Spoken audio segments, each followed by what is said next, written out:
आपण पाहत आहात महाराष्ट्र टुडे न्यूज। परंडा धाराशिव।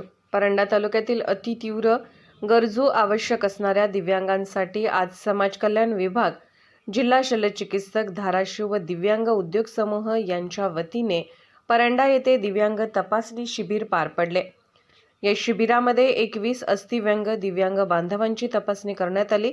ही तपासणी करत असताना जिल्हा दिव्यांग तपासणी अधिकारी डॉक्टर भोरे यांचे सहकार्य लाभले।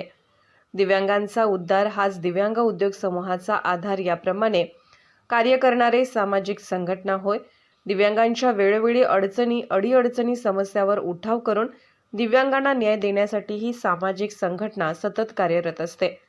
आज दिव्यांग तपासणी करताना दिव्यांग उद्योग समूहाचे संस्थापक अध्यक्ष तथा जिल्हा प्रमुख तानाजी खोडके, शहराध्यक्ष गोरख देशमाने, आदिवासी तालुका अध्यक्ष सतीश पवार, डोंजा सर्कल संतोष कुलकर्णी, उत्तम शिंदे, अशोक भराडे, प्रहार तालुका अध्यक्ष अप्पासाहेब तरटे व मोठ्या प्रमाणात दिव्यांग बांधव तसेच सरकारी दवाखाना कर्मचारी डॉक्टर विश्वेश कुलकर्णी यांनी सहकार्य केले। महाराष्ट्र टुडे मराठी, समीर ओहोळ, परंडा, धाराशिव।